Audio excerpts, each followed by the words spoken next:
Hey, thanks for joining me today. I'm Dr. Rich Martin, and I want to ask you today to double your failure rate. A little counterintuitive, right? Well, the title of the video this morning comes from Thomas Watson. He was the CEO of IBM, and he's described as a self-made industrialist. He became one of the most wealthy men of his era. And he said that if you want to succeed, double your failure rate. So why would he say something like that? Well, look, the only way to guarantee that we're not going to fail is to never try, right? Taking the safe route.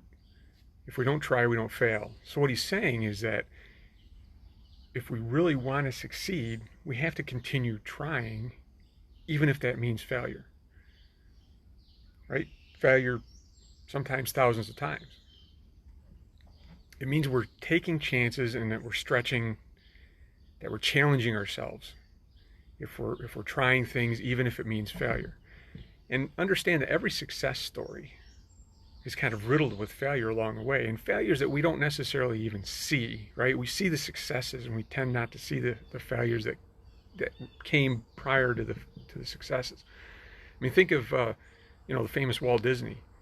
The man was fired from a job for not being creative enough. Can you imagine?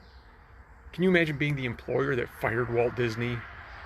And then Disney goes on to create, of course, the Disney empire. Pure creativity there. Abraham Lincoln, by age 21, was a failed business person, right?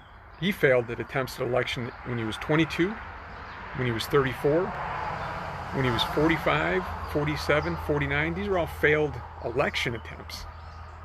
What would have happened if he had stopped and just accepted that, well, I'm not meant to be an elected official? And then one of my favorites, Thomas Edison. Because you see, Thomas Edison didn't frame things in terms of failure. He framed them in terms of learning. As he was attempting to make the electric light bulb, he said, I haven't failed. I've just learned 10,000 ways that don't work. So you see, that's the frame of mind that we need when we reach a failure, is that it's not the end. It's just a stepping stone in our journey to success. So I'll leave you with a quote from the famous statesman Winston Churchill. And he said, success is not final, and that's important. Failure is not fatal, even more important. It's the courage to continue that counts. Now, I'm not casting stones because I struggled with this myself.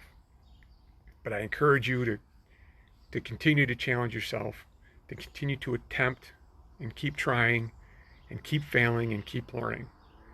Because the prize at the end of the road is the success that you're seeking.